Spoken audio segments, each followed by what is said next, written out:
Welcome to the Feed Your Soul with Kim podcast. I'm Kim McLaughlin, your host. Today we have a special edition of our show where we are taking a Facebook Live that I did recently and repurposing it for the podcast. I promise you want to listen. We are talking about emotional eating, and really some great doables are in this podcast. So give a listen. Food Freedom Live. I have an offer at the end for my program, Emotional Eating Solutions, and I will put that link in the chat. Let's get started.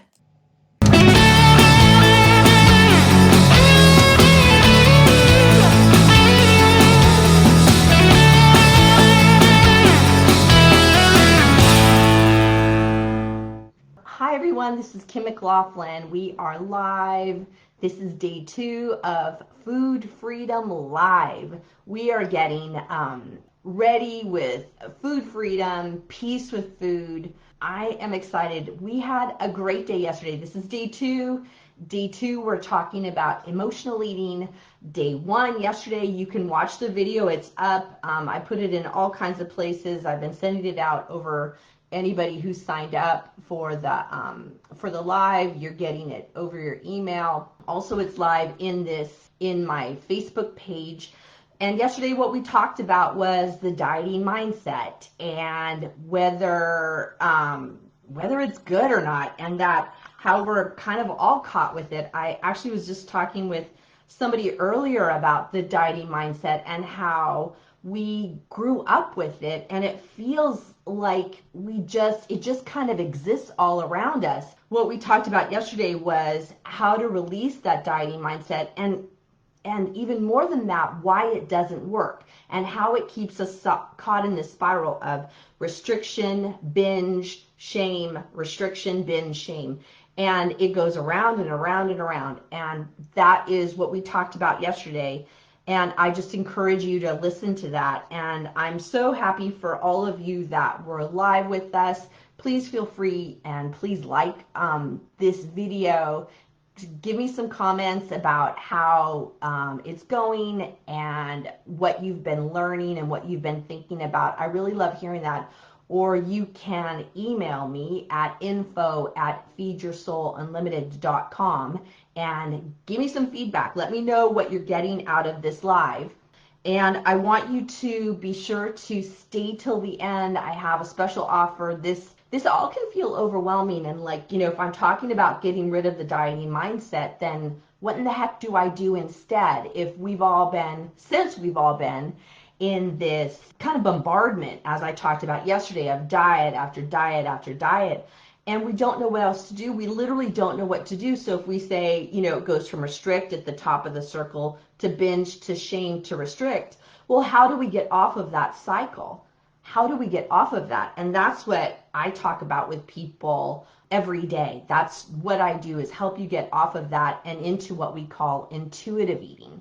So today I kind of was feeling like I wanted to get a little guidance, and I used my friend Erin Sum, and I'll put the link to her stuff in the chat. And I think this is probably going to be backwards, but this is Bold Confident.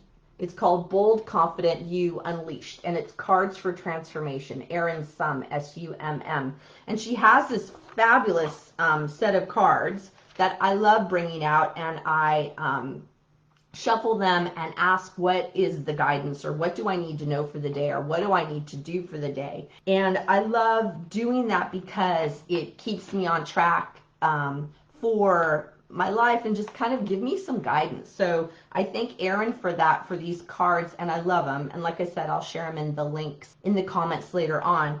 So I asked, what do we need to know? What do we all need to learn today? And this was the card I got, which is a beautiful flower, and it says, I am bold. I am bold.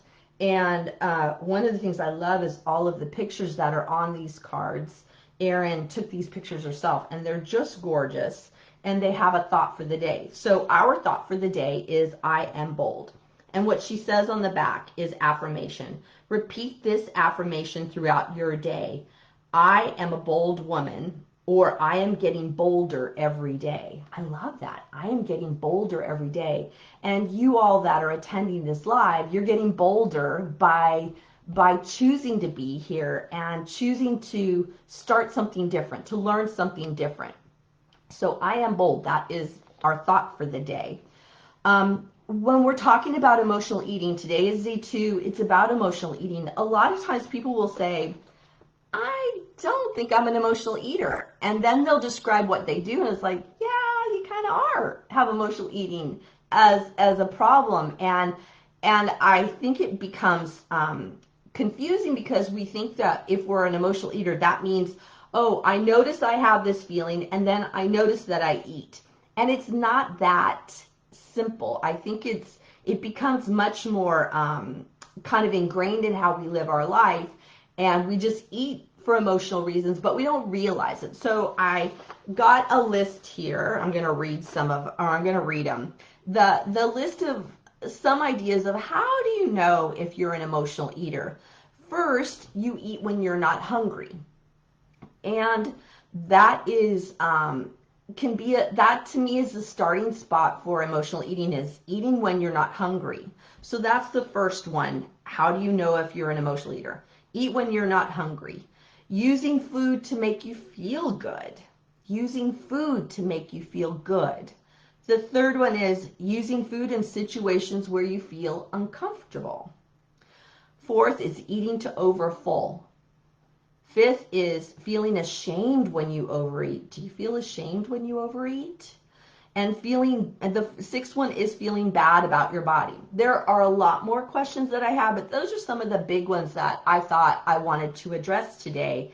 And any one of them by themselves, that you eat for emotional reasons every once in a while and it's no big deal, you don't feel ashamed, it's not a problem.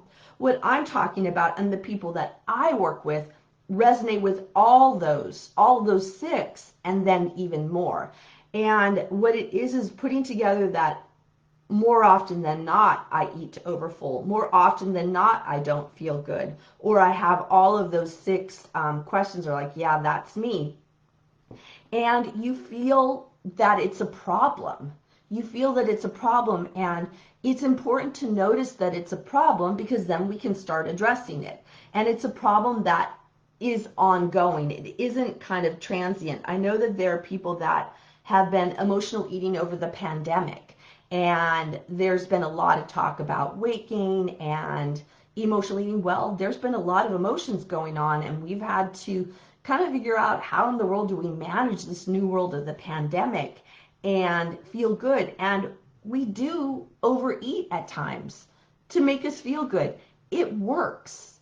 It works to overeat until it works to eat and make you feel good. Yes. And it's not a way to fix the problem. It feels, what I think about is like, it feels good until it doesn't feel good. It feels good until you feel worse. So you have this temporary fix that's actually not going to fix what the initial problem is, which is whatever emotionally is going on with you, right?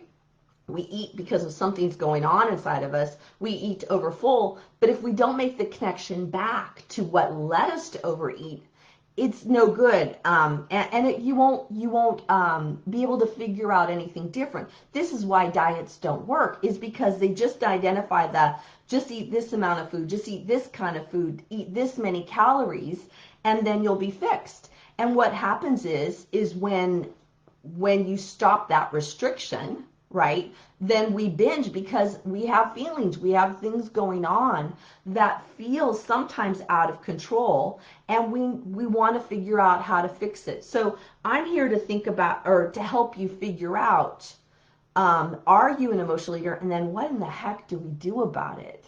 What in the heck do we do about it? So let's start with what to do. The first step I always think is you got to notice that you're eating for emotional reasons. So it is I'm eating to overfull. I'm eating when I'm not hungry. I eat and I feel ashamed. I hate the way my body looks. I eat in secret. I don't want people to know that I eat. I want to hide it. Those are all reasons that we eat, and then we have to track it back to what are the feelings. So first it's noticing that you're eating for reasons other than hunger, right? It's for other reasons. Eating when you're hungry, even if you have an emotion, that's fine. If you're eating when you're hungry, able to stop when you feel satisfied, rock on. That's all good. We're talking about when it becomes a problem, right? So notice that you're eating for emotional reasons, and then acknowledge it and go, I'm eating for reasons other than hunger. Something's going on. I'm eating for reasons other than hunger more often than not. I wonder what that means.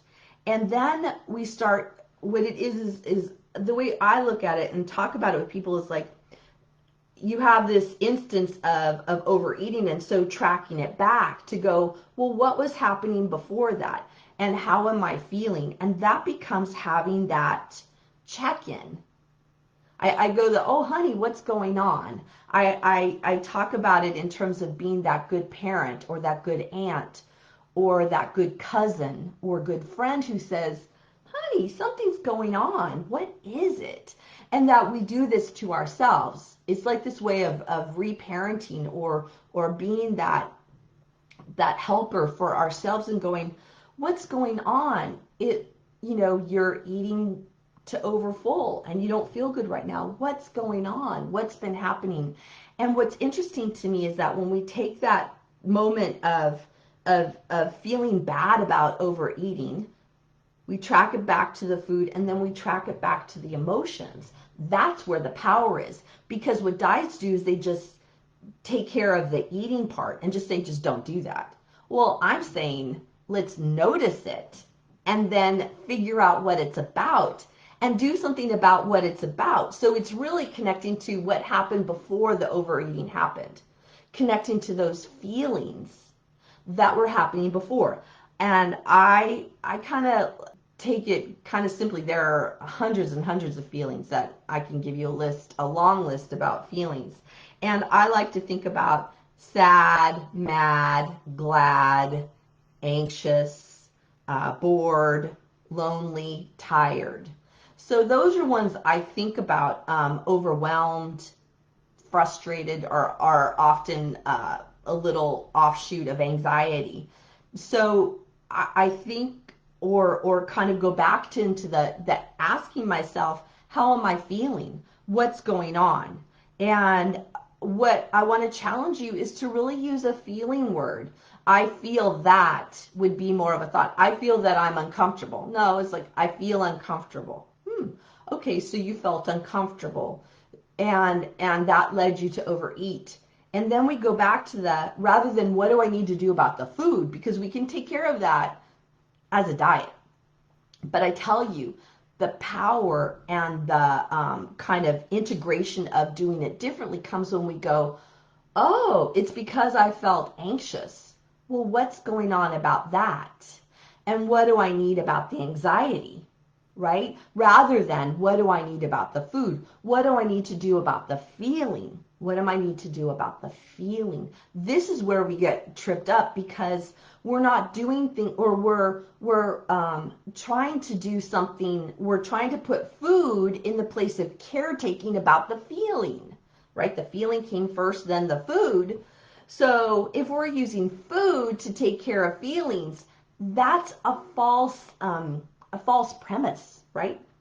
Because food will take care of the feelings for a short period of time until it doesn't. So I explain it to people that I work with the idea that you have the thought about the food and then you eat, right? You put them close together, the thought about the food, then you eat, and then out a little further comes the moment where you feel upset, right? The moment where you feel upset, and from you have this buffer of a little bit of time. Sometimes it's a minute, 2 minutes, 10 minutes, an hour, where you feel fine, right? That's that buffer point. And then after you feel upset, then all that point beyond is where you feel angry with yourself, ashamed, overwhelmed. And what happens is that when we don't address the feeling that started this cascade of overeating, once we're at that point of not feeling good about what we just ate or what we did, or feeling angry about that we might gain weight, all that point after, we feel upset. What happens is that it literally makes the feeling that started that cascade of overeating, it literally makes that feeling 10 times, right? Because we haven't addressed the first thing. So if we address what happened at first, we wouldn't have that whole progression of feeling worse about ourselves. So notice that you're eating for emotional reasons, acknowledge it, and then go, what is the feeling, honey? What's going on? How are you feeling? And that then helps you to then move into, okay, I'm having this feeling. What is this feeling trying to tell me? What is this feeling trying to tell me? What is this anxiety trying to tell me? The anxiety is trying to tell me that I'm anxious about this, about going live on Facebook, right? I feel a little nervous about going live on Facebook, right? And so if I chose to overeat over it, that wouldn't help my feelings about anxiety about going live on Facebook.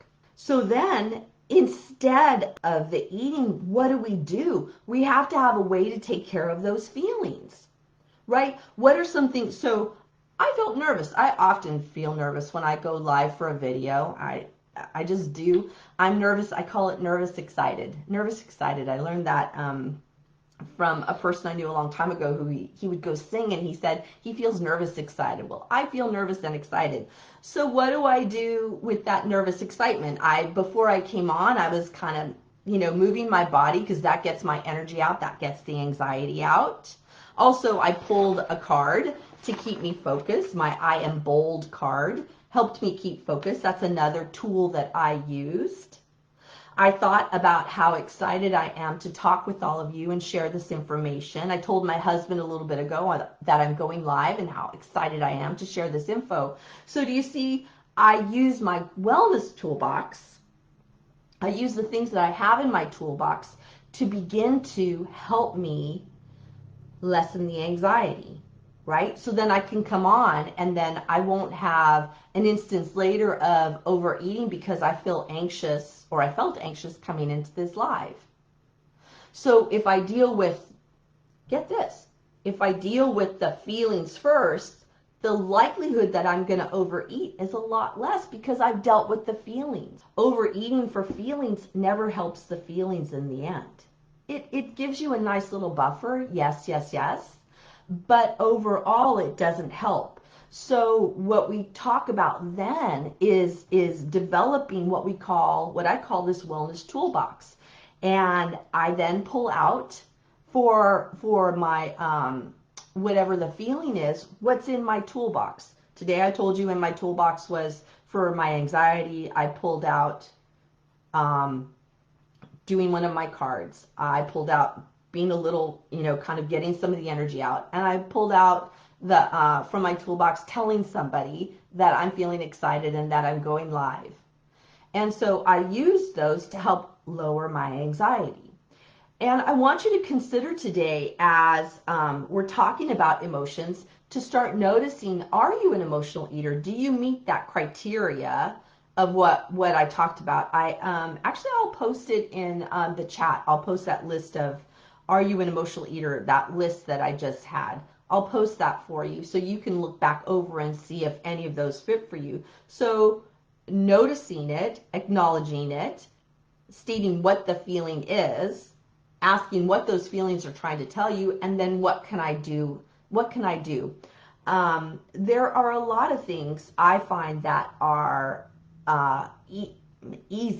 easier, and kind of some go-tos. And I'd really like you to start thinking about what could be in my wellness toolbox. What could help me? What do I use? What have I used before when I have feelings? Sometimes it can be taking a walk, telling somebody else, journaling. That's one of my favorites. So there are things that you can do that help lower whatever the feeling is, in order to not overeat over it, because I think we can agree that overeating for a feeling doesn't in the end help the feeling, and actually can make it worse.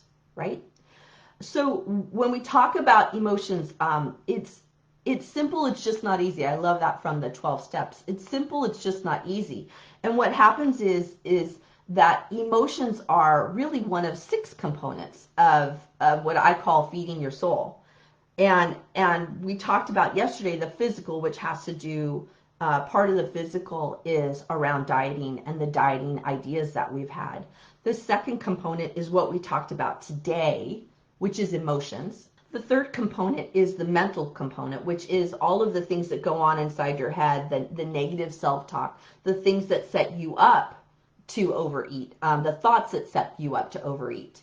The fourth is mindfulness, and I'm sorry, not mindfulness, is lifestyle. And lifestyle has to do with your family and vacations and work and play and social, being out in society. So there's a lot of things that go into lifestyle that can affect us in food, right?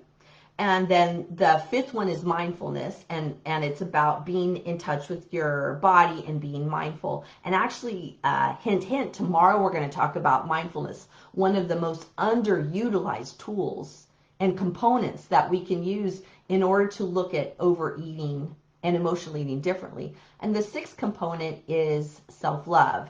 Self-love, self-esteem, self-worth, and that kind of sense of how you feel about yourself. Overeating can feel out of control is because we have those 6 components. And each one of them, we can look at them individually, but we also have to look at how they come together. And that's what we're talking about in these 3 days of Food Freedom Live. We want to look at each one individually, but then also how do they interact with each other. And I promise you there's a way of doing it. What I know is that when we have a problem with overeating is that we've had the problem for a long time. I was talking with somebody earlier today again about how hard it is for this person was talking about how hard it is for when you start when you're really young, and that you have all these years of emotional eating and overeating and dieting, and to move out of that takes some time, right? It's not a quick fix. It's not something we can do instantly, but there are steps when we follow these 6 components individually and then how they interact together. We actually can have that food freedom. So what I want to talk about for just a little bit of time left, if you allow me, is to talk about what then do you do with those 6 components. And I don't want to leave you guys hanging, because we're talking about these really intense things about food and overeating and emotional eating, and I want you to have a place to deal with it, to look at it differently, to move off of that dieting roller coaster and circle that we've talked about. The diet, the binge, the shame, the diet, the binge, the shame. It goes round and around. Well, how do you pull out of it? Well, I think addressing the 6 components is the best way to do that. And so I wanted to let you guys know that I have Emotional Eating Solutions is my 8-week self-study course that addresses all the 6 components. It is a way of looking at the 6 components in a way that gives you freedom with food and a way to address the areas that lead you to overeat in a way that's manageable and not overwhelming and takes you off of that diet circle. And that's what we all need. We need a way to get out of that. So Emotional Eating Solutions is a way to do that.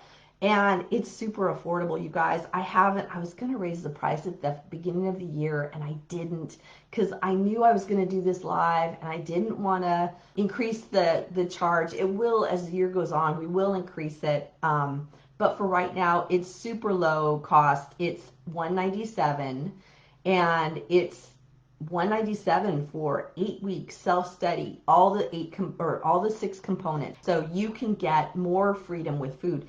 And that's really what we're looking for, is to have more freedom with food. And I know that there's a way out. There's a way to have peace with food that doesn't involve dieting, and it helps you feel better about yourself. Because seriously, that's what we're all looking for. We're looking at a way to feel better and to move into something different. Move into something different that is not connected to the same old that you've done all these years. That literally, as we talked about yesterday with the dieting mindset, the diet sets you up to do the same thing over and over, expecting different results. But actually what happens is every time you gain more weight. We know this. 90% of diets fail.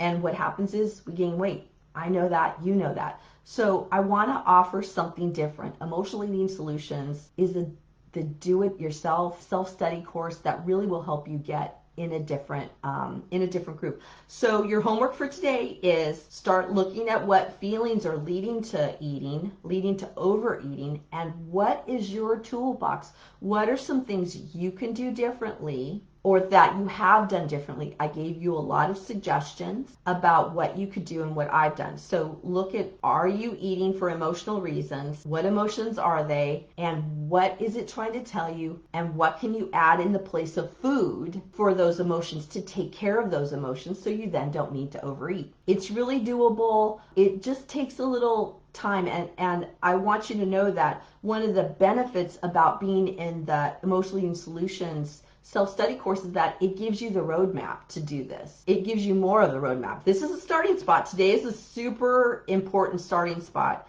but I want you to do more because this has probably existed for a long time, and there's more to be had. Look at that toolbox, see what you can do. Thank you so much for coming. It is my honor to be with all of you. Bye, everyone.